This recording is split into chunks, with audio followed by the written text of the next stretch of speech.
Speakers of Eidolon is made possible by our generous patrons. Special thanks to our supreme and master speakers, Omeji Cat Comet, Erisu Yamakawa, Alex Franco AV, Winebow Brood, Aurora White, Psyche, Azuta Starbreeze, Cletus Oreo, Lily Black, Bob CC, Mikta Rabentau, Anathus Moonscar, Pamela Isley, Elenriel Maximus, Codrith Novelist, Mira, Celestia Notrell, Lazy Boy, Luke Osborne, Tex, Kylin, Arthur Law, Beridan Derard, Cypup, Spencer Christmas, Celine DeLune, Edwin, Webster Wolf, Severa, Circa Barrakiel, Kazran, Ventos Tia, Ryark Forebear, Leighton the House, Tony, Arcadia Luna Shine, Framboise Zaccaro, Bergie, Fudge, Zephiel, Cafe, Gregorium Cartus, Eros, Uananitsa, Tyler Curly Fries, Nat Clay, and Chibi Duo.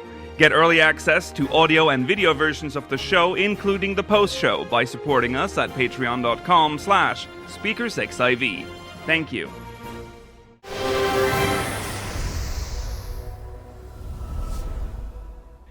Good evening, Eorzeans. Welcome to Speakers of Eidolon episode 461. I'm Lukiel Braveston, and I'm joined today by Georgi Wiston, Mela Vanadar, and not Rollo Des.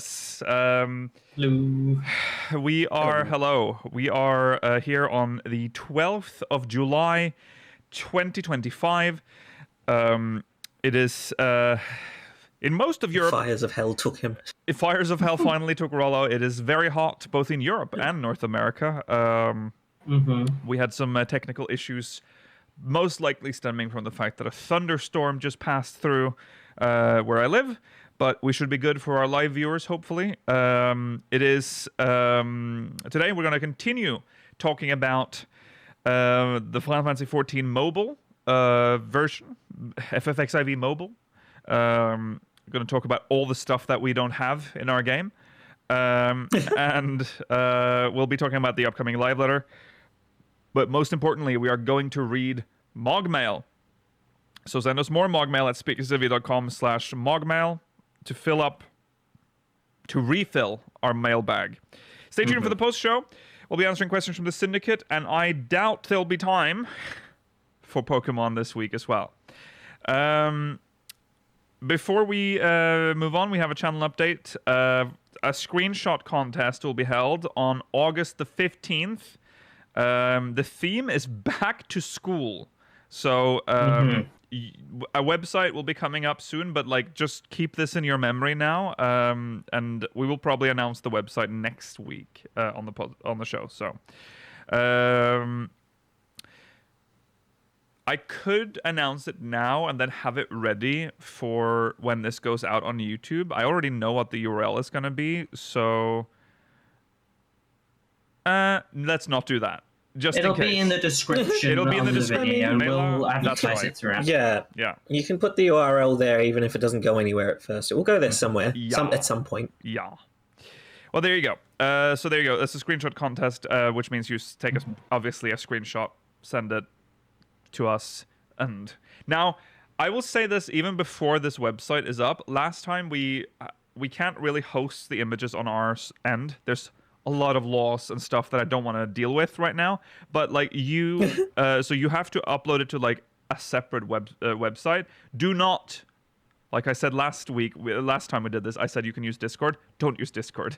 That led to some lost images. Don't delete it afterwards. If you're using Discord, you cannot delete it. But I would just discourage that completely. Use Imager. Use another image hosting. Yeah, use Imager. That's safe and stays long enough at least for us to use it. I mean...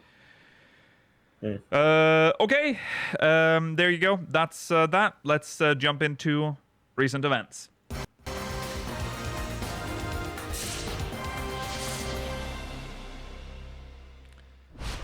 Yes, we start with letter from the producer live. We have a date which tells us a lot. It tells us the date of the patch essentially. If you are a veteran 14 enjoyer, my lady, you will know that a patch drops about 2 weeks after a live letter. The live letter date is set for July 24th, a Thursday. Weird. Gross. Yes, that is gross, disgusting. I'm retching and gagging.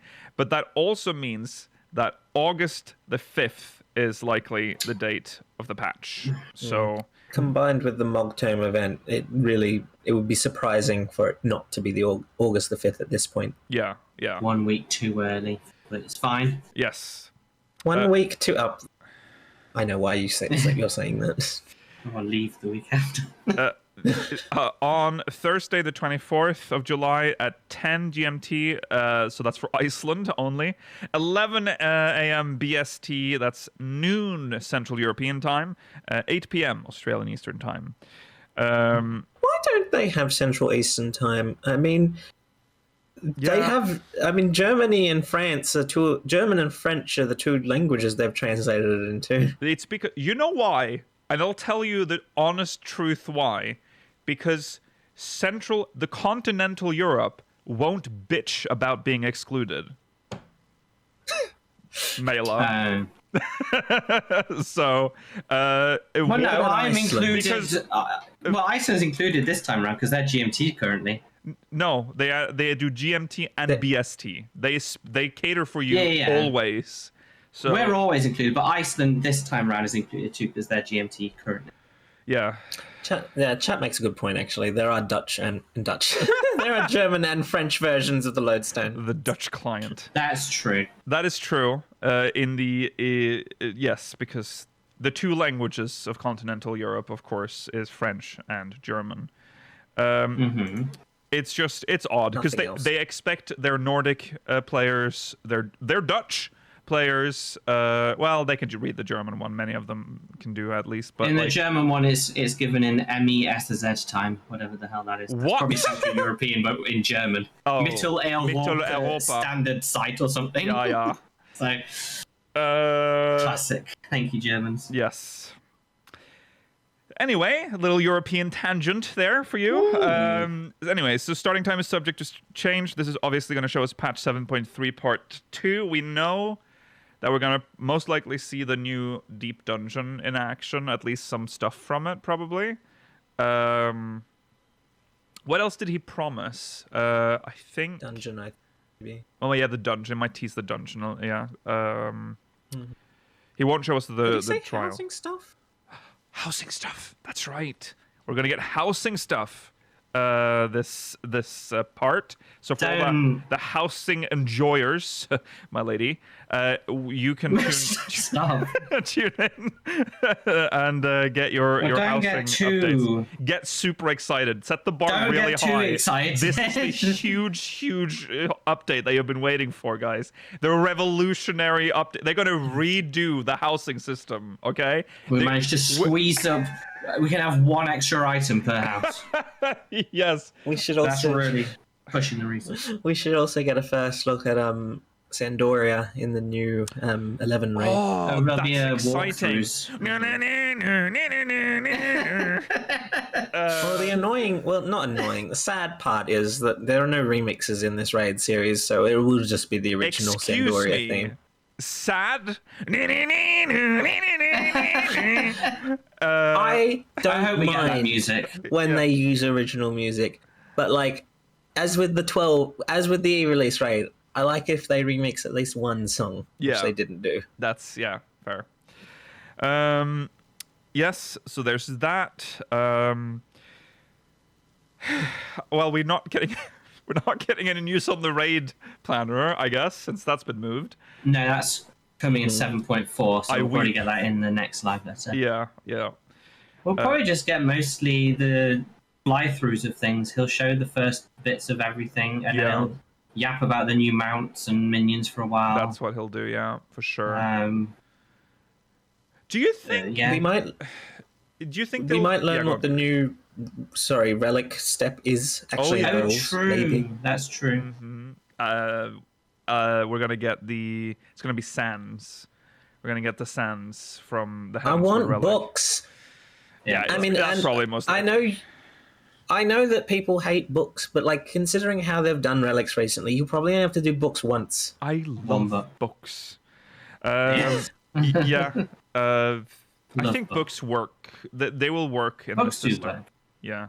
I have to change my battery because, of course, during all of these technical difficulties, the main host It's forgot all falling to apart. change the battery of his wireless headset. So let me just do It's that. hard to know what's worse between not changing your battery and not having a drink.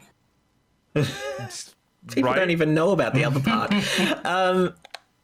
The way they do books, I mean, if they were to do books, considering we're not getting anything new in Occult Crescent, it doesn't have to be done entirely in Occult Crescent. They could get you to do other content as well. Yeah, it could be like But like, what's the rare critical engagement that we've done already for one set? It could be like do that again and collect, True. kill like 20 yeah. enemies that spawn during a certain time, whatever.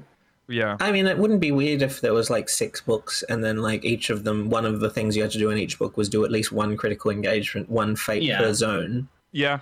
because it's And split to into make 6. it have like longevity, they could be a specific critical engagement, maybe. Yes. Yeah. And Culture. Or and then and kill certain amount of enemies in the overworld, which because I mean that's an issue. That's a thing with old books as well. yeah. So there's loads they could do with books, and they're just all they need to do is kind of just slightly work on the user interface of them, because the other ones are okay, but look at Chloe and stuff like that. Yeah. Make it not super boring, and then books work. Books The reason work. books are annoying now mostly is if you go back and do the book step, it takes ages because you're doing it all in one big go, Yeah.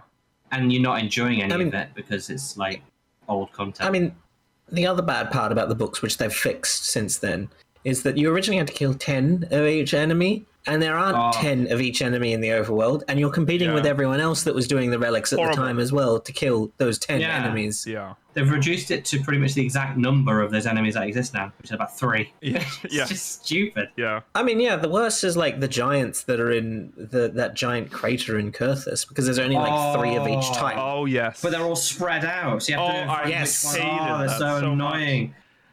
But Just- the concept is good. the concept is good when they have enough mobs to actually make it feasible to do. I hated going into that part in Mordona where you have to do the like husks or whatever they are, the people looking things. Do you remember those? The Gigas things. No, they were just people. The Harriers. Oh, Yes. Yeah, yeah. That specific zone during the launch of that relic was horrendous because there's like that you have to. There's a little bit of a path to get there. You have to go through that tangle. Yeah, the tangle. And there was just a line of people just like milling into this like little area, and then just standing there, and it was just a free for all. Like the moment one spawned, they just it was just chaos. Fucking hated it. You had to just wait your turn, but also there was no queue, so your turn is whenever you're able to actually claim. Don't be a caster. That's my advice. Don't be a caster. Yeah. Be a ranged physical DPS. We're talking about this as if this is a current problem. Those are the days. This was a problem in 2015. So we don't really. But it could be a problem again if your OCP goes crazy and thinks, let's do it exactly that old way, like you did with Fox Tower and stuff like that. This part's more of a wish, and I don't think there's any guarantee or even any likelihood this will happen, but it would be nice if each book being tied to a section of South Horn, when you complete it, you get a little piece of lore about that part that you've done the book for. Yeah. I would like that. And if it was each one's themed per civilization, most of them would be able to have content to do as well. Sadly, the bottom left, whatever that new place is, Karnak, that would struggle. So I'm not sure what they'd do. But the rest, like, you could go and do Scholar and do like mark raids and stuff. That's true, actually. I kind of like that idea. That'd be pretty fun. Yeah. They get people doing some random old content. I agree. Okay. Yep, that's something. We'll see what the new relic will be. What the step will be. Well, do you think he'll reveal the step? Why not? Why not? Why not? I guess there's no point in keeping it secret. Do you think it's going to talk about Fork Tower at all? Like cause there are more updates. The new one's not coming until the next 7. No, but like the issues that's been remember there was a. Will they talk about? There's 3 more steps. Will they talk about it again? that I they're think he's made his adding this peace patch. with it. Okay. Well, it's just the letter he posted on the lodestone came after the live letter with the 5 steps. That's true. So I would wonder if he's just maybe going to go Maybe. through the next, because there's 3 steps still Maybe missing. they'll mention them, Yeah. but I just don't Yeah. think it will be like focused on because I feel like they would think they covered it in the first live letter. Yeah, Mm-hmm. yeah, probably. There's also miscellaneous updates planned during this show, which of course means merchandise that we can't buy in the West. I hope so. Okay, that is that. I also It's not all merchandise we can't buy. Sometimes it's merchandise you refuse to cover, like the earring. yes, there's that. Yeah. Too. I refuse to cover on this show stupid merch. Okay, You should cover the ear. You fucking need to cover the earring, 'cause Alphino then you just $60,000 earring. No, thank you. no. The only reason you need to cover it is so you have an excuse to use thumbnails of Yoshi P wearing the Alpha earring. That is true. I can still do it out of context though, just because it's funny. Oh, I feel like we didn't mention the fact that. Oh no, did we ever? No, I haven't used. No, I did use the Yoshi P funny picture once on a thumbnail. Yes, you have. It is a while ago. The one now. you really like. Yeah. But we have it's a while ago. I don't even remember which thumbnail that was. But that I can use that at any time whenever this Yoshi P. Maybe this You one. can. Yes, you that do. one with the Alpha No earring. We've talked about the Alpha No earring. Oh, there you go. Thumbnail It's done. fixed. Okay. That Fixed. that's that.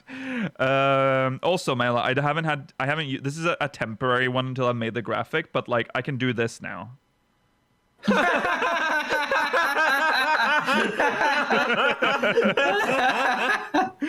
I don't listening think. to the audio only version. Yeah. It doesn't work as well, but there was in what looked like Arial font text. Mailer is joking popped up on the screen. Just to make it, because in this day and age, I don't think the sarcasm, people who no get one upset, understands it. they barely listen. I don't think they'll read. No, that's true. They might be looking at the screen when they type the comment, so maybe the red of this. Oh, that. Yeah, they Yeah. might see and go, oh, Yeah. and then they delete their comment and then hone in on something else. Yeah. They'll pause it when it's blinked out of existence. Don't worry. Yeah. They'll be like, oh, Mail is joking about things that's not funny to joke about. This is very Yeah, serious. now they also yeah. Okay, I got an outline on them now. Okay. Anyways, we are moving on to MogMail. MogMail is what it is. It's mail sent by a Mog. A Moogle. That's a great segue.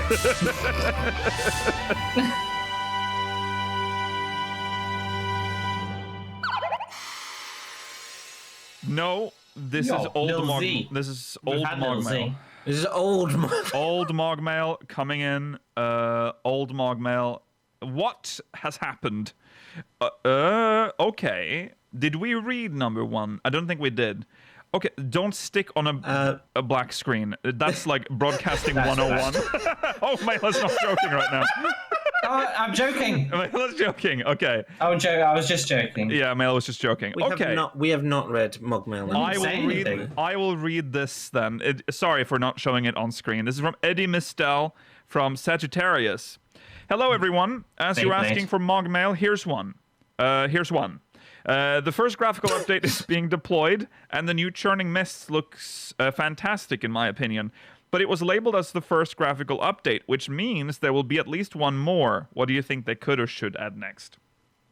We've talked about this before. That's a good question. We have had. What's interesting is that we've had one graphical update, but then there's been several graphical, what I would call adjustments and additions since. I don't know if they count as graphical updates part 1, 2, 3. Like, I don't know if that's how they view this, or if this expansion is graphical update 1. Yeah, I think they consider all of this the same graphical update because they've been slowly doing zones, like sort of. They didn't do every zone at first, and they've slowly added more and more that they've been changing over. Yeah. I think just focusing on texture work. Yes.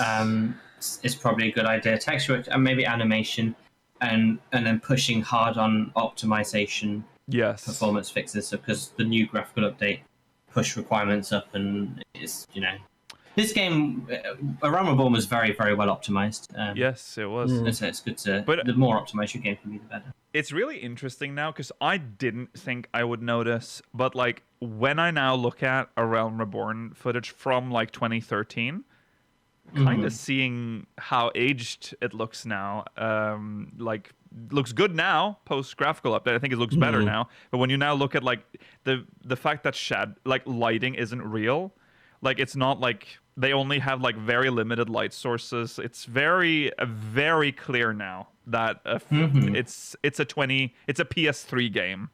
So yeah, I like. I think there's gonna be more. They did say this is the first graphical update, so yeah, surely there'll be more. But I don't know what they'll do. Like, what is next for the graphical update? I mean, what remains? I think what they said was that like this is the first graphical update because like they want to be able to do another one later on. I don't think it necessarily I don't think that necessarily means that like they're going to do another incremental graphical update next expansion. Right. In fact, they might still be working on this graphical update next expansion. Yeah. I don't know how long it will take. I mean, it's difficult to update every aspect of the graphics in this game that's been added since 2.0. Yeah. Someone in chat said UI, and I think the That's fair. UI could do with an update. It certainly could do with better scaling. Yes. Some sort of automatic scaling. And there are elements of the UI that looks very dated and ugly now. Yes. So that could be a good thing to do. That's true. Chat is also bringing up that snowy zones haven't really been touched either. Oh yeah. Oh yeah. Maybe some like fluff features, like when they added in movement of grass when you run through it. Yeah. Small touches like that are really good. Yeah. Shadows are an area that needs a lot of work still. Yes. That's if true. they can ever actually manage that. Yeah. And physics would be nice. Physics is different though. Yeah. Physics is very different. But it is still part of like the graphics engine to calculate physics. So we know it's under there because of the Odin stuff from years ago. Oh yeah, the cape. And we have, to be fair, seen more of like on a smaller scale the cape physics in gear, I think. But we have yet to see like the full, other than the veil on the wedding dress for some reason. Yeah, that's that one. Especially when you're in the church, it suddenly like gets ultra high quality. Yeah. Yeah. Otherwise, the game it looks good, and it was seamless. It was like almost not noticeable because they kept the style. Yes. Like, still looks like Forza. Was bumpy with the characters for a bit there, but Just update old NPCs, textures and stuff. But I think I agree. I think we're gonna see further updates to maps and stuff with every patch. Maybe not this one. We haven't heard anything about this patch actually, but no. If they are doing it, they'll keep doing it through this expansion, and then the meaning of the first graphical update is just future proofing because it implies that they'll keep the game updated so it looks good throughout the rest of its life. I'm assuming so. Yeah. Add physics to Nofika. Add physics. Is there? There's no physics on her. Yeah, it's true. Are you talking about her grand tracts of land? Are you talking about? Yeah. Okay. Yeah. I don't know if you can have good physics on like boss models and NPCs are different, aren't they? Yeah. It's weird. Yeah. Well, they can be on NPCs in cutscenes and stuff. I don't know. Maybe it's because of the models. But when they're when they're an actual battle model, like a boss model, that's different. They seem very Unless hard. They are characters, they can't seem to have the same physics as anyone else. If it's not a character model. My main worry would be because of the fact that a lot of bosses have resets to the center of the arena nowadays. I don't know how the physics would work when they snap to the center of the arena. That would look so funny, like Gary's mod. Also, one thing that the reason why I just have this fresh in memory because I just recently saw because I'm working on Fallen Rise still, and there's a I was putting in a video from A Realm Reborn, and the fucking aliasing that this game used to have. It was awful. They sort of kind of fixed it a little Mostly, bit. yeah. It's still like there, but way better. The fact that they I mean, they had to. This was what the game looked like, but like in trailers, they would show close-ups of trees, like openly, like super aliased, like jaggies everywhere. You didn't like looking at the current representation of the 1.0 Shroud map? No. So yeah, that's one thing that I really like appreciate now that just happened, and it worked. And I have no real, because now it's just MMO issues. You know, I don't expect this game to look like Horizon. You know, like it's never going to look like that. So I think it's at like at a acceptable level graphically now. When there's potentially hundreds of people that can possibly be on screen at any one time. Yeah. I mean, it's much harder to account for like graphical fidelity in that kind of a scenario. Whereas in a game like Horizon, they know for the most part how many models are going to be on screen at any one point. True. That's true. That's true. That's true. They've also pulled the mud filter away a bit. That's also true. The game's getting more colourful, and I'd like them to continue to experiment with vibrant colours in this game. Yes. Because they're very scared of them. They are. So thank you, Eddie. All right. Moving on to the next one. Okay.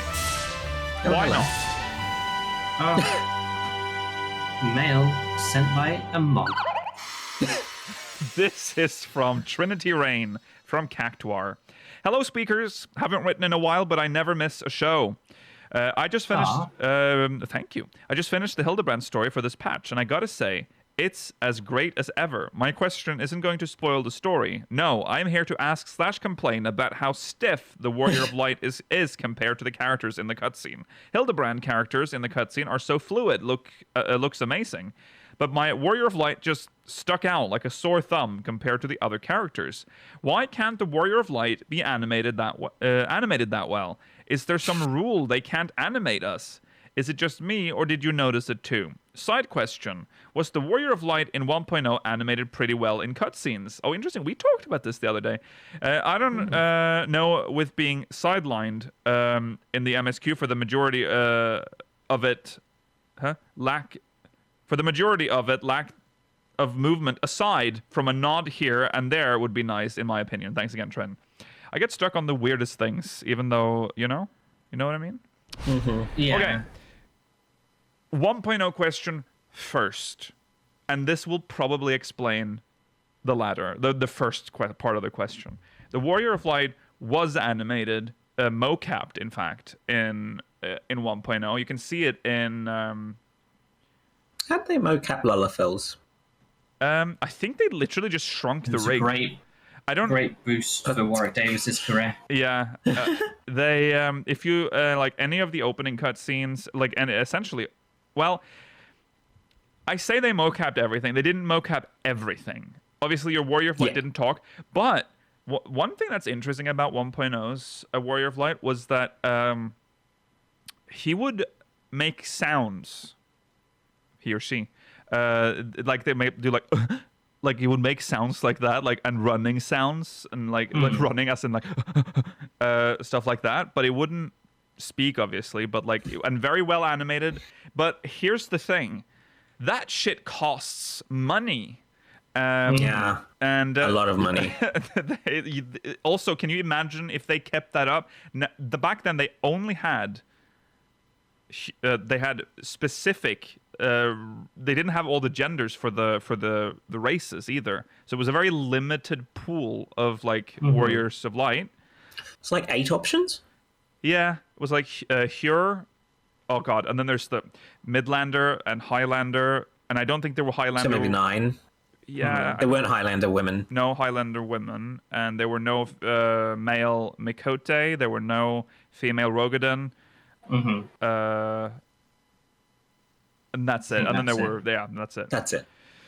But yeah, so I think at the end of 1.0's life, the cutscenes were turned into what we know today, which is the more resource friendly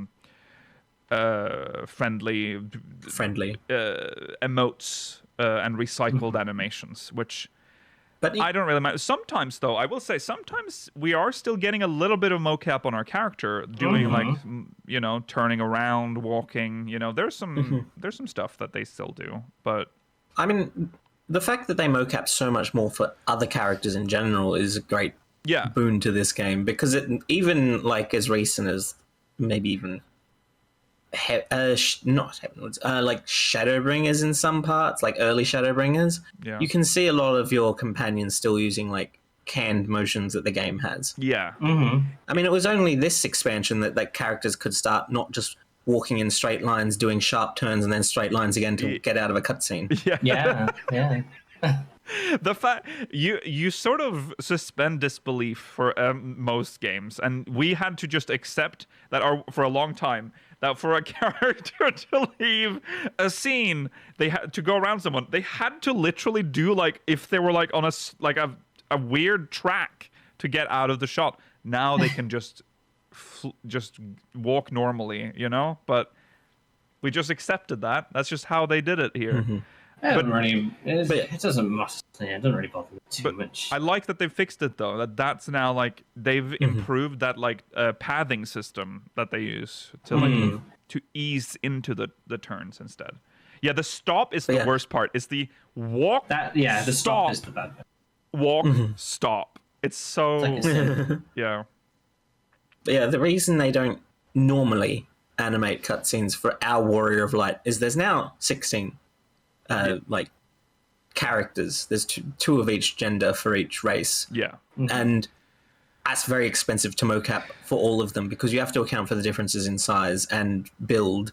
Like they talked about how difficult it was to mocap the scene of our character fighting Xenos at the end of Endwalker. Yes. Yeah. Because you actually do make contact with Xenos during that cutscene. So it's something they only...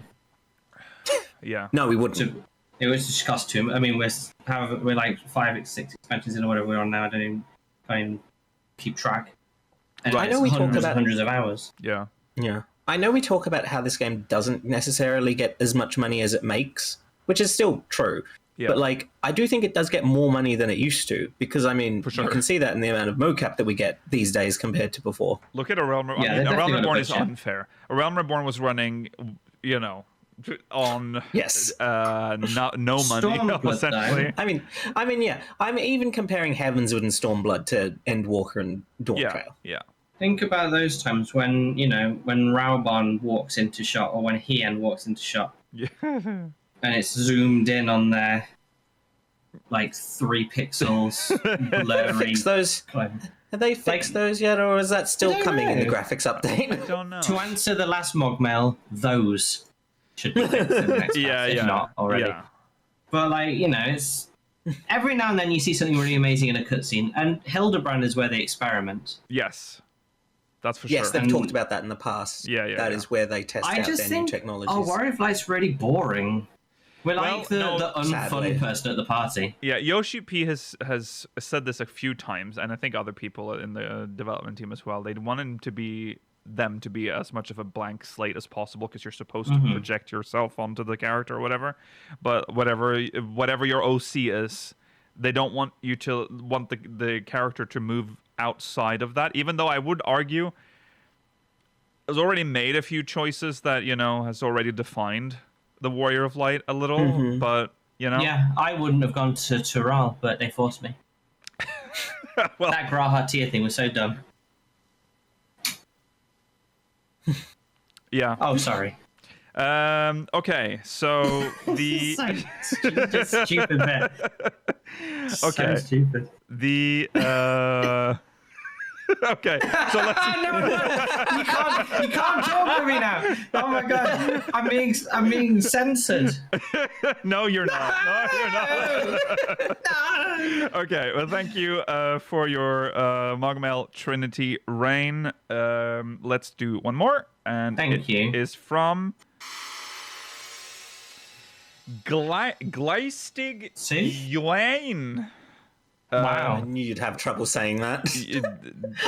Gleistig Yuan. I'm sorry, I messed it up. Glastigwayne. Glastig Wayne? I'd say that way as well. Wayne? Glastig. Okay. Hi, speakers. I've been playing Final Fantasy XIV since the beginning of A Realm Reborn, and am a long-time listener of the Speakers Network. Thank you. I've watched numerous changes and updates to the gameplay and quality of life to the game over that time frame, and I am appreciative of the efforts of the developer team to take feedback and try to apply it where they can, even when some of their updates leave me wondering why that changed, or it took them how long to implement that. Most of the time, I hear them talk about changes or suggestions that they'd want to make, but can't due to limitations of the original coding used when rebuilding the game, as one of the primary reasons, and have simply understood and accepted it like most players of the game. However, lately I've begun to feel differently with the news of the mobile game, and looking at the differences between that version and the base retail game, I've had certain thoughts, as I'm sure most others have as well, of that looks like a lot cleaner system, or how come that version can do it but the main version can't. With that said, my question is this: at what point, since this game has been out for this length of time, do we as the players feel like the spaghetti code and technical debt of the original version start to feel less like a reason why they can't do something and more like an excuse? Yeah, we've talked about this before. Yeah, this is very appropriate considering we're going to talk about the mobile version in just a bit. Yeah, we've talked about this for years now. Like when, how. It's a matter of opinion more than anything, though. At the end of the day, the longer an MMO is in service, the more debt there is anyway as time goes on. The more old systems that start conflicting with the new systems. Yeah. And the longer the patch cycles will take all the higher bugs they will have. And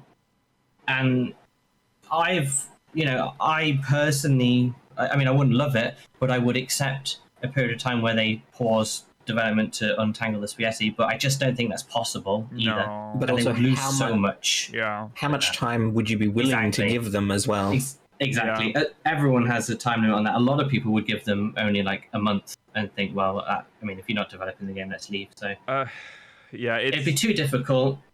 So I don't think it's an excuse. I just think it's like the mobile game is a fresh slate for them, so they can show what they want to do. Yeah. And well, I just think we have to accept it. You either accept it or leave. A Realm Reborn had an unfair start of its life. A Realm Reborn was an example of building the plane while it's flying. Yes, and literally, it was born with a technical debt, like a massive technical debt already. Very rare for a game.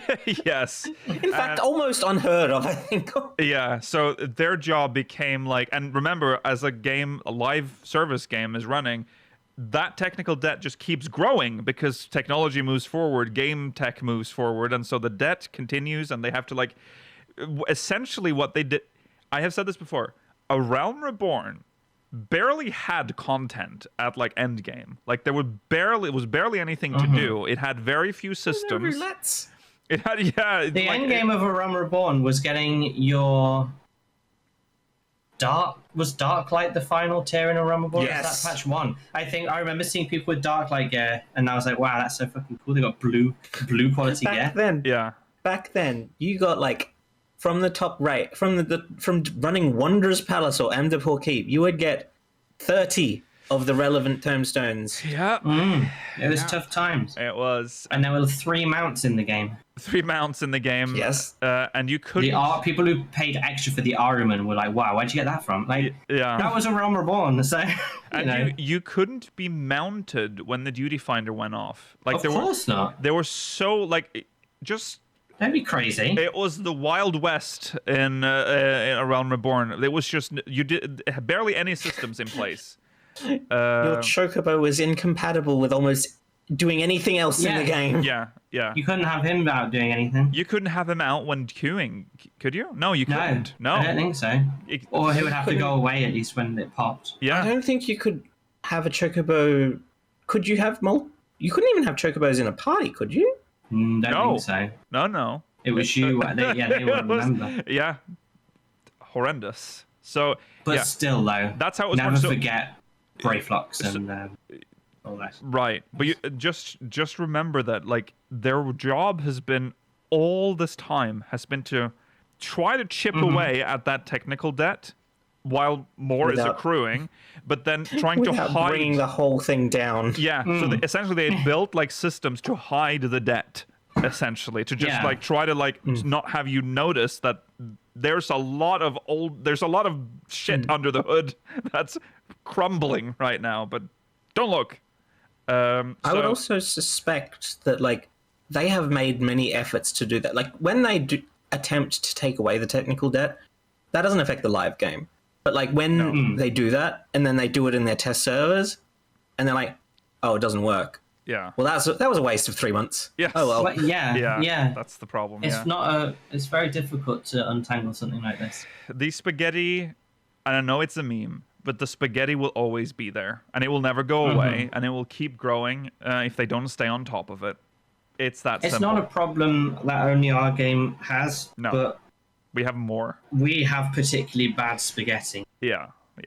We tried to build a modern game on top of a game that was built in an archaic way, I think, is the problem. So I think A Realm Reborn, Final Fantasy 14 as it is right now, despite all the technical debt, is a surprisingly functional game considering where it came from. So I don't really, there's nothing I'm encountering in the game right now that I'm thinking this is unplayable. No, and it's good you added from where it came from, because I think the review of it's a surprisingly functional game. Well, nowadays, 14 podcast. Now, yeah, that's true. I mean, we love this surprisingly functional game. I think it's underappreciated how miraculous it is that for a game that started out as 1.0, built on that same system, got as many players as it did with A Realm Reborn, and people didn't feel like this is a game from 2005. Right. Yeah. Exactly. Yeah. I mean, I enjoyed the early times until my link shell fell apart and I stopped playing, and I enjoy it now. And there's so like the UI team have been working so hard, and all of the system changes, and they try things and they work for a while, like Squadrons. Like even didn't pan out the way you think. Just think about like stuff like the market board, which at launch did not have the like partial search, which is I have to have that on. Of course. Back in the day, I mean, to be fair, even the partial search isn't even that. It's not that good, but it's not perfect. No, it helps. It does help. If you didn't know the exact name in the correct order for an item before, you couldn't find it on the market board. The item search function from chat, like, or even from the market board, search if you have it in your inventory, searching all of your inventories. All of this is like stuff that was added way later in 14's life. Like being a crafter and like selling stuff on the market board in A Realm Reborn was a bit of a task. You know, it was a lot. But that's why they're all so rich, because the effort to undercut someone wasn't worth it. That's true. People just paid the premium. Yeah.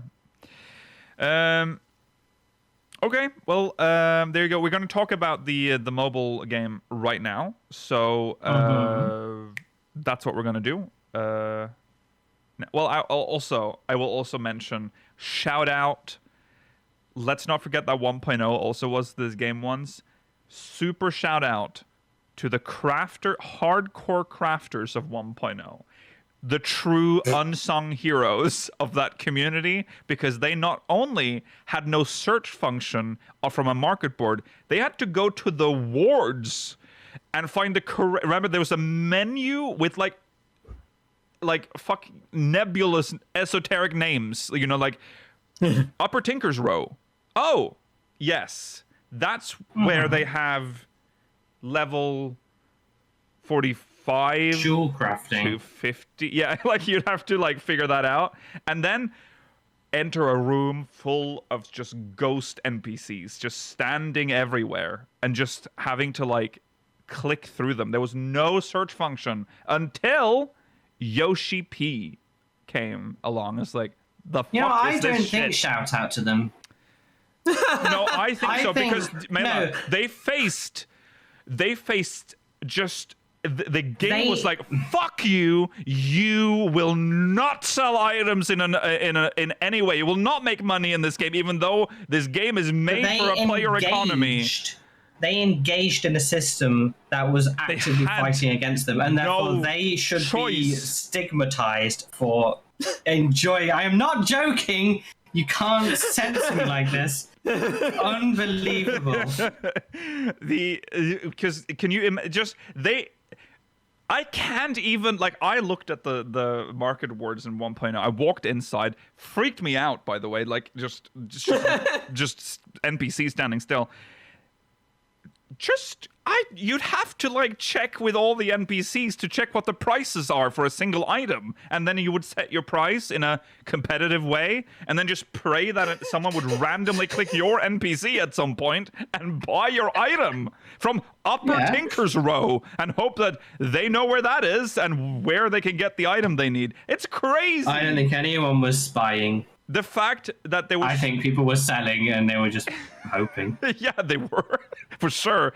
But some people got very, very rich, which is why the legacy servers were so, like, punished when the game came back and put, like, huge, like, prices on housing. That's why the mansions used to be, like, 400 million gil. Yeah, they were insane. To be honest... Lowering the housing prices was probably a mistake overall in this. You think so? I think they should be. People have issues with availability of housing because everyone managed to buy them when they suddenly dropped to be like 100,000 gil instead of 20 million gil. This is meant to be a prestige endgame thing to aim for. I just love the isolated soundbite of Melee going, lowering the housing prices was a mistake. Wow. Okay. The Baron has spoken. Yes. Okay. Well, thank you. Glazed donut. Glazed donut. Wayne. Glazed Wayne. Wayne. Glazed Wayne. Glazed Wayne. Glazed Glazed Glastic. Glassed. Who knows? See, it is kind of hard. It's a cool name, but I have no idea how to pronounce it.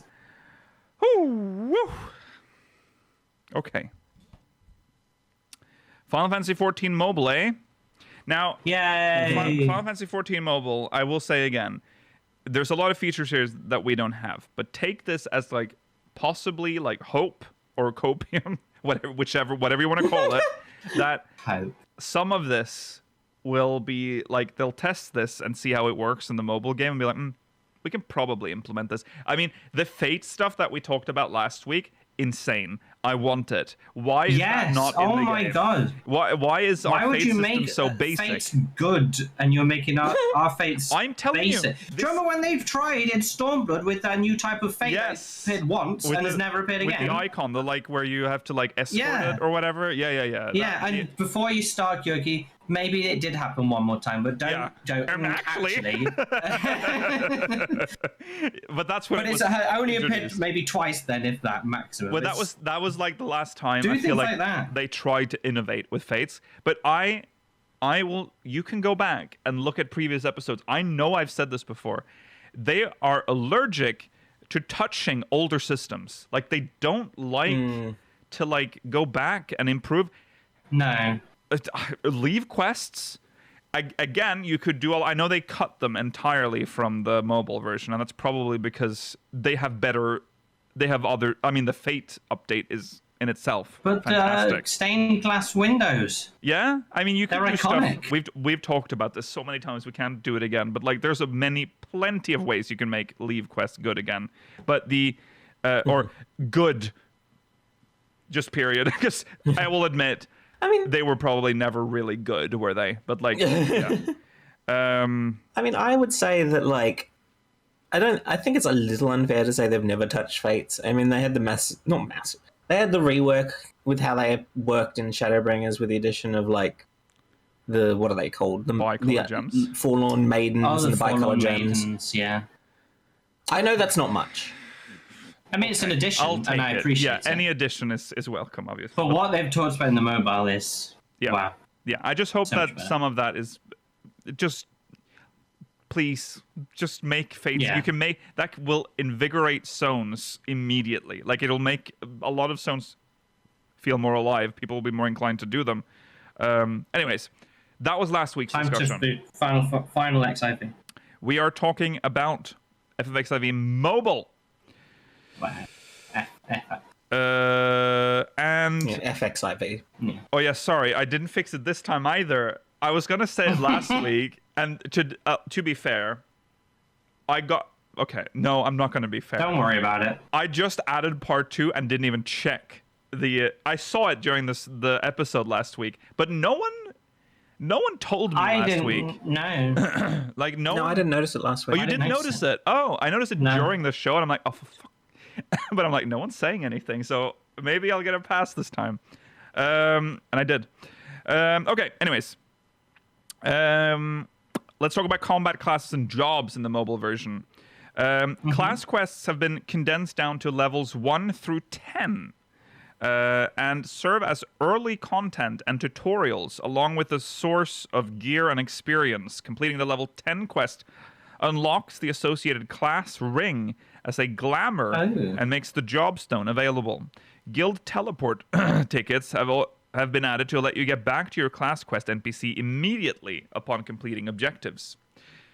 Well, I don't like that. Well, this tells you a little bit more about the leveling system in this Exactly. game. So And where they're placing their priorities. yes.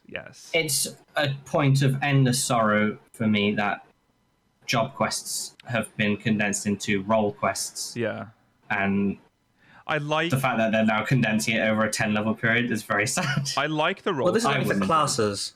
Well, that's true. There might be job quests as well. Yeah, these are class quests, but like the I like the job quests. Sorry, the role quests, but I kind of wish we had both. You know, I do. want to Both would be progress great. my job, But I would rather jobs than roles because jobs have specific lore and it's interesting. Whereas Yeah. roles have to make a generic storyline. Yeah. Sometimes is good and sometimes it's not as good. Yes, I love the guild teleport ticket though. Anything to like get you quickly back to that's the end, true. just to continue the quest, is nice. Once you get your job stone, you cannot take it off. The class is effectively gone. Wish we had that. Yes. Job quests remain paced like the original and become available at okay. level 35 and every 5th level, giving you gear and experience, artifact gear at level 45-50, and the better recolored version in a coffer as well at level 50 like normal. That's That's good the then, same. at least. Yeah. At least we didn't get the job quest. Job actions have been obviously streamlined and changed while keeping the identity and general playstyle in mind. There are new skills and animations here and there, but otherwise they are built out of familiar elements. So, yeah. All jobs have access to a standard action button, the big one with the iconic relic weapon design, that serve as a basic combo.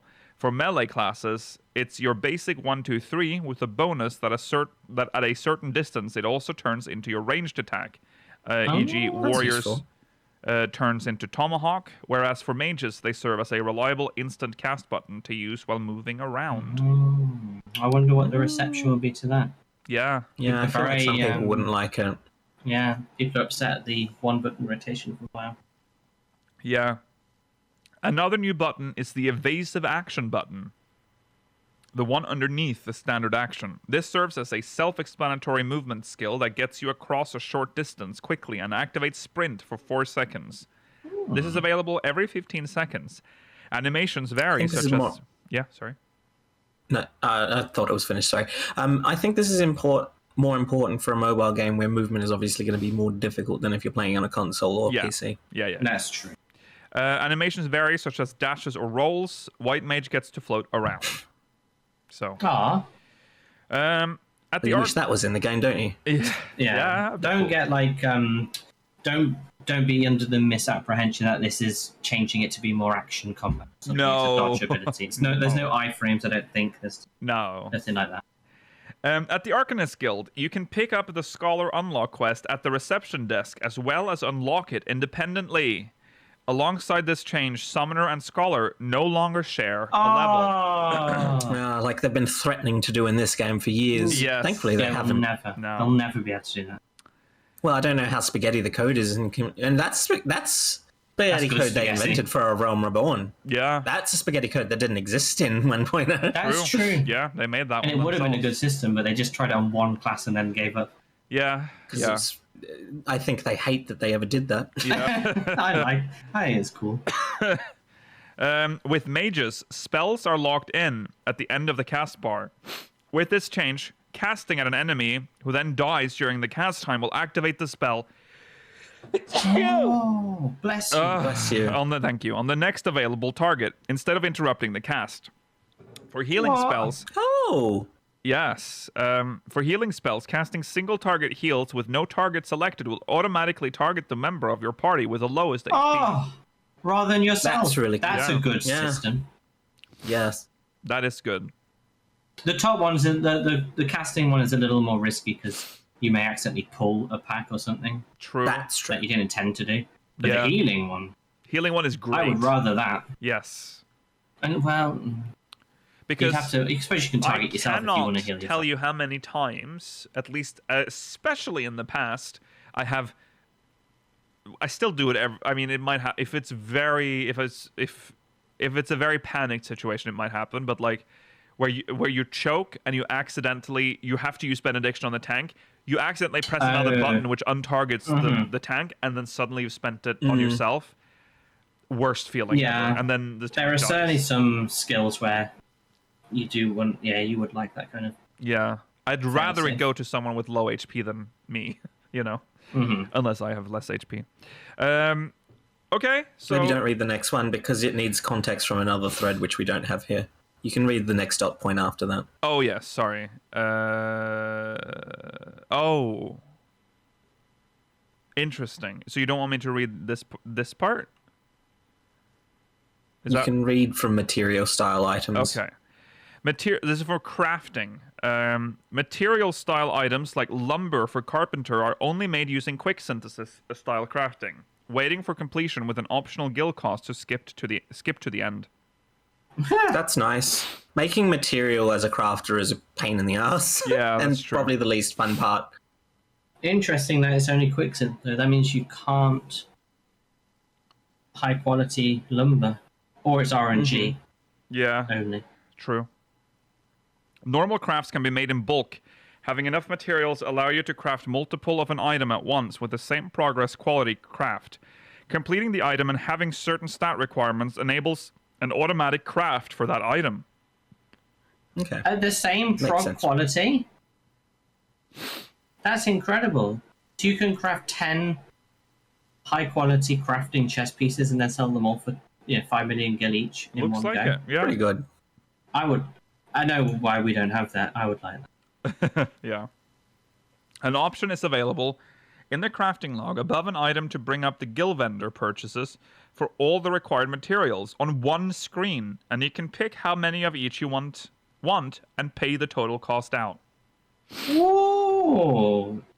So just a vendor from anywhere. What I have to say about that is that I understand why 14 has it the way it is, because they want you to move around in the world and not just stand still. So I think that's I why, think there's a cost to convenience in 14. yeah. In a mobile Yes. game, And that's usually a premium. in a mobile game they don't really care that much about the world being like very alive, I guess. Mm-hmm. It doesn't really matter. Okay, but that is convenient, obviously. Very convenient. If they added that to 14, maybe they could make it like some sort of housing system, like like you maybe have a housing item. If you craft within this like aura, you can. I don't That's know. fair. Yeah, They could make restrict it a use little. of the tool bench things that we already have, which do nothing at this level. Yeah, I mean, they could also make it so that because there is the material vendor that you can get for the house, but it doesn't have every material that you can buy in the overworld. If they True. could add every material you can buy in the overworld, that would be nice. yes, That would be nice. Yeah. Oh, but searching through, they would need It'd a be, search it'd system. be or a something. lot, yeah. Yeah. Yes. For gatherer classes, pretty much the same, but with less buttons. Fishers show the details of the current fishing spot at the top of the screen. Clicking on an entry shows details like recommended bait and the exclamation point hook notice to look for. There's also a timer element present on the screen that shows you how many seconds it's been since casting the line. Oh, I'd love that. Fairly useful. I guess. We don't have that in our game. No, that's true, we And don't. there are fish. Yeah. The amount of time you have to wait does indicate what kind of fish you have or will likely catch. Okay. Well, yeah, there you go. That is useful. Well, you can simply set up a stopwatch on your desk.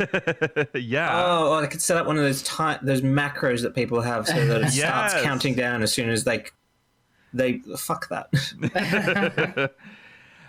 On dungeons. For the most part, this part of the experience is still the same. So there's some interesting notable changes, like MSQ dungeons appear to be mostly their rework designs, whereas optional ones are not. So that lends some weight to the game being based on a late Shadowbringers. Yeah, we know that already because we have seen the towers in the overworld. Yes. Poetics are available immediately and can be earned on non-level 50 jobs. Oh. So funds for level 50 gear can be worked on all the way through your progression. That's nice. Yeah? That's, yeah. And a bit odd for an MMO, but it's a nice... Yeah. There are two... I mean, I think they want to slowly catch up faster Well, to that's the 2-hour game. Yeah. There are two other tombstone tiers at level 50. Verity, that is used to buy materia and upgrade items, and Genesis, that is not yet available. Maybe when Coil is out on July 3rd. It's out now, I guess. Genesis. Yeah. I mean, Verity and Genesis are both from different Yeah. eras of random tomes. choices. Yeah. Unrestricted mode, Undersized, is available for most dungeons in the game already. Duty support is available for dungeons required for the MSQ. Additionally, there is a new selectable mode called Challenge Mode available for dungeons and trials that disables AoE indicators, mechanic timeline in high-end content, echo, the use of any potion items, and locks the instance to minimum eye level. This can only be directly queued for with a pre-made party. That's Cool. interesting. Mechanic timeline. Does the game tell you what the order of mechanics are normally I in think high-end maybe they content do. in mode? I guess so. Okay. So it's like a... Okay. Turn-based, is that how they do it? Like it's like a queue on screen? That's cool. Yeah. Makes it a little easier. That's fun. We wouldn't need that for the most part. The lack of AoE indicators is the only one there that's Yeah. really exciting to me. Yeah. That would be a difficult one. Yeah. For everything else, That's I like mean, we don't have a that. way of I mean we are never getting like a true hard mode dungeons like actually like what they have in WoW, but like Mythic Plus. Mythic, yeah. Oh, But like this is Mythic Plus is such a good system. at least something. No AoE indicators is cool, I guess. It's fun. So, also, Stone Sky Sea for A Realm Reborn is available after completing MSQ from an NPC in the Quicksand. It is instanced instead of being placed physically in the world, uses the Wolf's Den arena, and can be accessed directly from That's the Duty nice. Finder. Oh, uses Wolves Den though is interesting because I'm sure there were people saying, in fact, we might have talked about it last week, about that this still exists in the world, It exists in the world, but you can't go there. but you can't go there, and that's why it's now used for this, Yes. I guess. Yeah. Yeah, Stone Sky Seas, I don't know why they keep it up, but it's cool they do, I guess. Yeah. I don't know anyone who uses it. I used it last in Heavenswood probably Yeah, I to have- check my DPS in Alexander. I touched it once when it was new, and that was it. I have never touched I it. was Yeah, I like- think so too. I was super nervous about like hope I got the DPS required for this, and there's no other way to do it. It doesn't really matter. I see. Just as an overall change, optional chests are gone. So no optional chests in any of the dungeons. So I guess only boss chests. When you wipe to a boss, you are placed right back in front of the boss gate. There is no return option available until the whole team wipes. I'm assuming that means you can go back I like in, that because that means people aren't gonna in our game. If someone's not really thinking and they release, then you can't res them. But in this, it means there's a chance. Yeah. That the healer could, res everyone and then it finishes. So I like that actually. Yeah.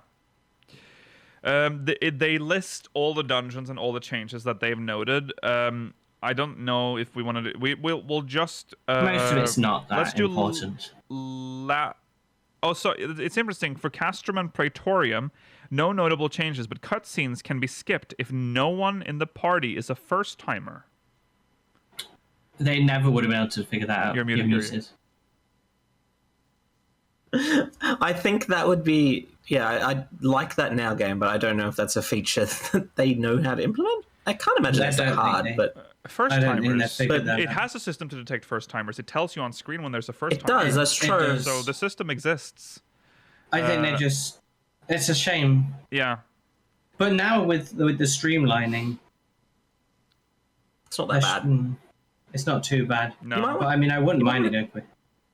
You might want to cover the levels of these dungeons because they are different from our game. You don't have to cover all the information about them. Well, they start at level 10. So Stasha Tamtara and Copperbell at level 10. Halatali 15. Totorak level 20. Hawk Manor 25. Brayflocks 30. Karn level 35. Cutter's Cry unknown level. Stone Vigil 40. Darkhold unknown. Aurum Vale 45. Castrum and Praetorium level 50. Labyrinth of the Ancients in the game. is also in the game, including this here. Since so Labyrinth of the Ancients is now a full party content type, 8 players, and changes have been made to bosses to accommodate this while keeping most of the experience intact. Loot is treated like a normal dungeon, and there is no restrictions on rolling from multiple pieces. Well, that's interesting as a change. Yes. I'm curious as to whether you split into 3 parties. Yeah, I don't know. Well, they say they've made changes. And Atomos. Yeah, I'm assuming maybe that's just one platform that you can access now. Maybe. I'm assuming. They must have. Yeah, they must just have the middle platform or something. Yeah. That's interesting. Yeah. It makes you do light parties at some parts, or maybe that's just 2 of the platforms. Who knows? Well, that's interesting though. Yeah. Amdapur Keep and Wanderer's Palace appear to be missing. For trials, story trials are now full party content and significantly more involved fights. The Primal Trio drop weapon coffers with level appropriate gear, plus some other rarer drops, like Titan having a minion or special glamour chests that reward a random piece of glamour gear. That's cool. Yes. Ifrit at level 15, similar to a hard mode, features 4 nails and a new mechanic with falling AoE markers and meteor markers that drop AoEs behind a moving player. Oh, okay. For Titan, significantly different fights starting out similar, only having 1 stage of arena breakage. Heartface swapped with an ad face. Then the second half of Titan featuring extreme mechanics like triple landslides and Ultimate Ultima's version of Upheaval. I can't imagine people dealing with that at level 35 in our game. No. That's cool, though. Yeah. Okay, wow. Garuda, level 45, like Ifrit, a mix of later difficulties, summons the sisters for an ad phase where Garuda herself becomes untargetable. Oh. Okay. For Ultima level 50, Porta Decumana is classified as a dungeon rather than a trial, and it's played with a light party. And it's the same version of the fight currently available in the original game. Interesting. The original game? Yeah. I like the new version. I mean, I think original we game. only got that recently. Original game. Yeah, now I know they mean current. Yeah. Yeah, I know they mean 2.0, but still, it's interesting because I don't think that fight was particularly hard. No. In fact, I think it was easier than the versions of Ifrit, Garuda, and Titan that they seem to have. Yeah. I'm very impressed with But that. then, Titan Hard Mode level 50, closer to the extreme version with harder versions of mechanics in phase 1, 2 adds instead of 1 in the hard phase, the jail mechanic added, and so on. This fight, and presumably future high-end content, features a new HUD element showing upcoming mechanics and when they're going to resolve. Okay. So there you go. So it has its own kind of deadly boss mods integrated into looks like it, the fight, that's good. I don't mind that. No? It's an interesting choice to go for. So the mobile version of the game is now going to be for the good players of 14, and then the casuals continue playing the normal game, I guess. Are you yeah, I guess, yeah. For Gold Saucer, moving on. For the most part, it's the same content, same games, gates, etc. Notable changes include downstairs minigames have a new gameplay, generally based on timing touchscreen taps. The crane game is mostly the same, but bigger, with more balls to land on, and a bit stricter detection on if you touched it. I'd never even thought about that. Of course they can make the Gold Saucer really fun on a mobile screen. Oh, this is going to be so many good games. This is interesting. Fashion Report has been fully reworked. Instead of clues for individual slots, players are shown 5 NPCs and can view the final score Redlet Rose has given them. Using the theme and these NPCs as a guide, you can make 5 attempts each week using rental gear to put together the glamour from just head, body, legs, shoes. Matching the theme adds up to 12 points per slot, with another 3 points if you actually own the glamour yourself. Making 88 the max score for borrowing gear, and up to a perfect 100 if you own the outfit you made. Interesting. Okay. So you have to do more detective work. Yeah. I don't hate this. I don't know if I like it exactly as it is right now, but I wouldn't mind some variation of that taken to that could. The mobile game will still have the same thing where someone will post the correct result anyway on. Yeah. That's true. Yeah. But conceptually. Yes. Jumbo Crackpot pays out different rewards tiers based on matching numbers in different slots. It does not only pay out from right to left. For example, the first week's winning, number 4526, I got 58,000 MGP from a ticket with 4552. 5,000 MGP from a ticket with 2020, and 2,000 MGP from a ticket with 2255. Nothing matching. That's so annoying. Why can't we have this? Yeah. So stupid.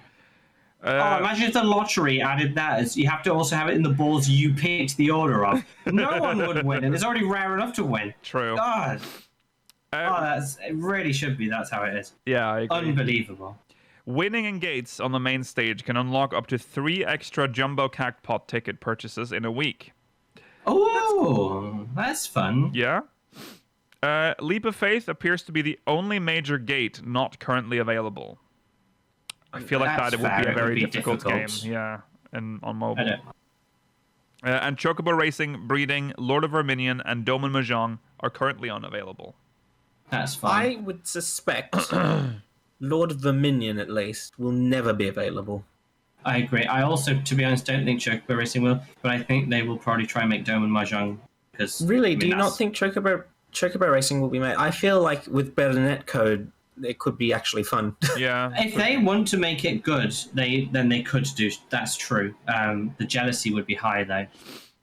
Yes, I agree. Yes. But it wouldn't surprise me if they left that out as well. But Mahjong will 100% be added because what a wider audience for Mahjong. Okay, for quality of life and etc. All 10 servers act as one data center and share the party finder. Parties and link shells. Why haven't they arbitrarily split them up? Parties and link shells are cross-world by default, with only free companies being restricted to your server. Notably new to these cross-world features is that the market board is shared, showing the seller name and server on each item. That's kind of a big deal, though. Don't you think? That's a significant shift in economic Yes. Values. Yes. I quite like that. Yeah. It works with a mobile game as well, though. To be fair, no one's gonna server hop in 14 mobile. No, true. Also, this is a very interesting feature. Parties have a built-in opt-in voice chat feature integrated directly into the game. Oh gosh, There is so much pollen. I'm so sorry. Notably new to these once you're in a party, you'll see the mic. Once you're in a party, you'll see the mic and audio toggles off by default, where you can choose to speak or just listen in. Discuss. Deliver. I think that's a cool system, and it's good as opt-in, obviously. It wouldn't work in 14 desktop. No, people are too scared. People would freeze. If you went into M4 normal, are we up to 4? No, M8 normal. And you had someone go, "Hey guys," that's it. Someone would leave because they'd be too scared that a human is perceiving them. Yeah, it's the only reason you're able to get into a Fork Tower right now is because you've pre-agreed to communicate with these people. Yeah, only the socials are allowed to Fork Tower. I do like the idea of screaming at my phone at some noob who's failed the title 7 times in a row. Yeah, you join a party and you hear "Salut." It would first be then clearing their throat and then spitting on the floor. Yeah. Pissing in the streets. he's busy pissing in the street. Salut. I like this donjon. Doing a drag on a cigarette. Salut. I'm drinking my wine on my lunch break. I like that Mailer is joking is not popping up at this point. This is real. I know. I understand that. This is not a joke. This is real. This is real French gameplay. As well known, glamour is significantly different, where you use prisms on an item to unlock the glamour version and can freely change what's equipped in glamour slots whenever you want. A lot of old level 1 items you wouldn't ever use as real gear only comes in glamour versions as our store outfits, so they just get added directly to your dresser. So they've pulled a lot of glamour into the store, which is a negative, no matter how you look at it. I mean, they need to make money. Yeah. Yeah. Dies are used to unlock color. We talked about this. We don't have to talk about this. I mean, their system is superior. It's better than ours. Yes. Just being able to have it as a slot you change is really cool. Yeah. Certain max level gear. 15, yes. Just 15 glamour plates are available. Outfits made can be saved to them and then linked to a job. You can buy more plates with real money. Oh. Clever. We don't even get that option. Clever. Certain max level gear has upwards arrow icons that indicate the ability to be upgraded into +1 versions, raising their stats and item level. Currently, the Poetics gear has this function, requiring Titan Hearts to upgrade that can drop from Titan Hard mode or bought with Verity Tomestones. Interesting. Okay. Presumably that's a 100% guarantee upgrade. It's not like a Korean MMO. No. Nice chance, so that's fine. Materia are melded into specific gear slots within a job, not the piece of gear itself. Any materia melded to your headpiece will be swapped over to any other gear in that slot when equipped. The first 2 slots are guaranteed melds, with the others being 25%, 15%, and 10% chances for the remaining 3. That's weird, but kind of cool. So job-specific materia, I guess, meld. So we're like Guardians, and we slot the materia directly to our forehead. Materia is quite large. I don't know if a Guardian would like it if you tried to shove that into their third eye. Wow. I mean, we have 5 slots we can put in our head. True. For stores, guild vendors, GC seals, MGP, achievement, gemstones, etc., literally all of them can be accessed from any location from the menu. Oh, that's very mobile game, though. Very mobile game. Yes. I wouldn't like it in that game, but also it's very convenient. Yes. Okay. We're almost done. Market board can be accessed from any location from the menu. What? Did I just say this? No, I didn't. No, that was about the stores. Okay, market board can be accessed from any location from the menu, with both purchasing and selling available through the menu. There are 12 sale slots available by default, and this limit can be doubled if you have purchased the monthly pass. 24 slots max. That's quite low. That is low. Leave I mean, quest. 12 without paying for it is also horribly low. Yeah. Leave quests don't need to be accepted, just turned in for the result, and can be accessed from any location from the menu. After unlocking leave quests, you get 10 turn-ins every day at morning reset, and up to 100 can be stored unused.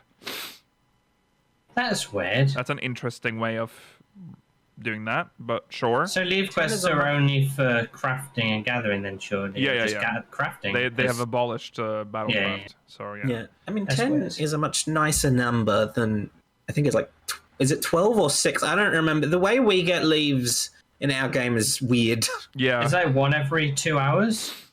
Or 4 hours or something? It's a weird system. It is a weird system. GC turn-ins can be accessed from any location. Some collection completion lists are incentivized with reward milestones. Every so many achievement points, glamour items unlocked, fate objectives, etc., have additional rewards available from their associated menu. That's nice. Okay. Inventory is a shared overall limit with no armory chest split. That means you can have as many or little as any gear type without worrying about fitting it all in the armory chest or empty slots being wasted storage. But of course, the trade-off is managing it all within the one overall limit. Inventory limit can be expanded with items earned from quests, events, or the battle pass, or for a gil cost. It starts at 300 items and goes up by 20 each upgrade tier, with the required upgrade item amount going up each time, 1, 2, 3, etc. If you use gil for an upgrade step, it still increases the required item count for the next step, and vice versa, increases the gil cost. 300's not bad. It's not that high. If that's What's both ours? If that's, I mean, Mailer, this is both your armory and inventory. Oh, true. Armory's gone up though in the last expansion.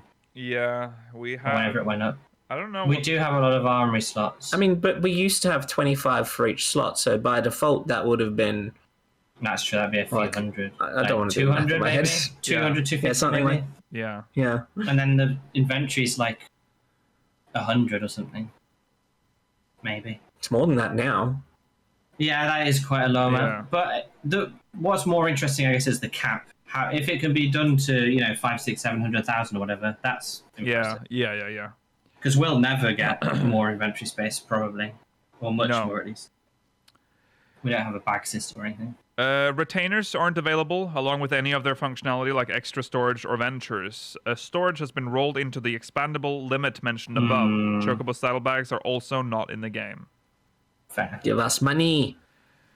So more retainer slots are pushed into that too. Yes. So it probably is actually not that good. There are a lot of refreshed or new visuals for certain menus. The materia menu has a kind of dynamic visual where the item is in the middle of a big wheel and the materia rotate around it with a focus on the slot you have selected. Triple Triad has moved the board to fill most of the right side of the screen, and the left shows the player and opponent clearly, who also now emote based on how the match is going. Oh, that's fun.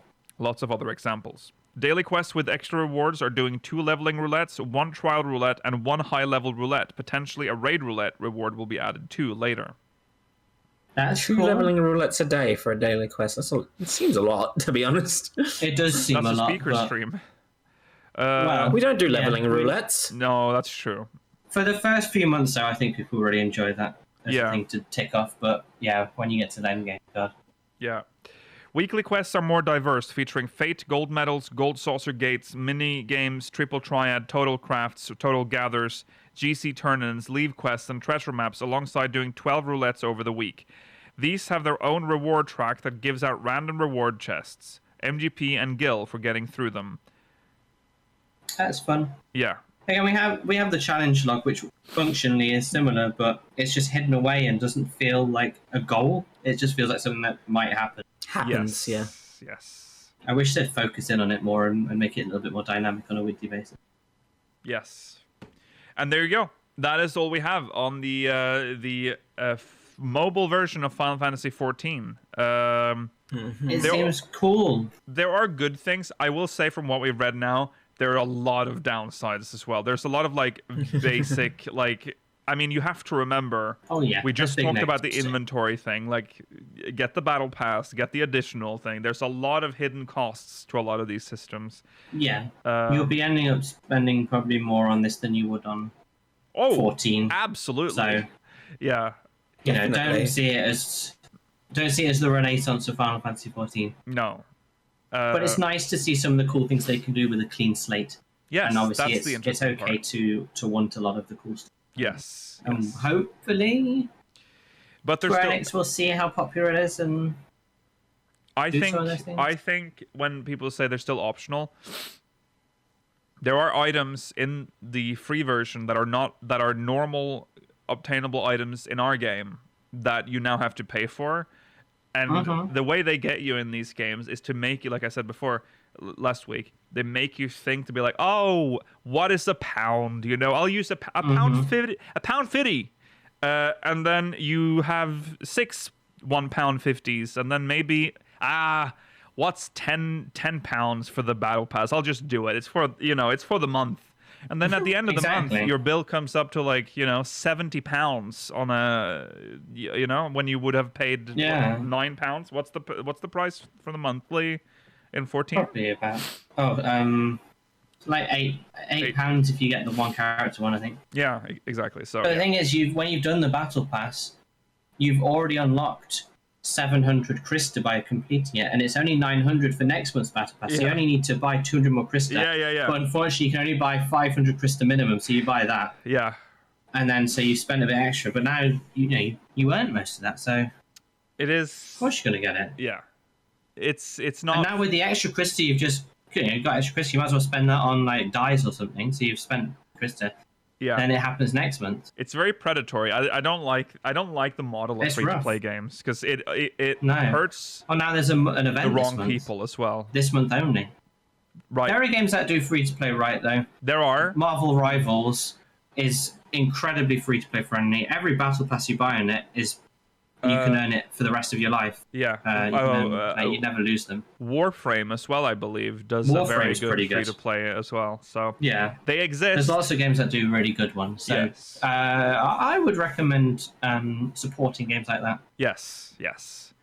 Okay. Well, that is all for today, folks. We'll be back next week, same time, same place. Remember to follow on our socials, SpeakersXIV, twitch.tv/SpeakersXIV, youtube.com/SpeakersXIV, ! Discord in chat if you want to join our Discord server. If you're watching on demand, link is in the description.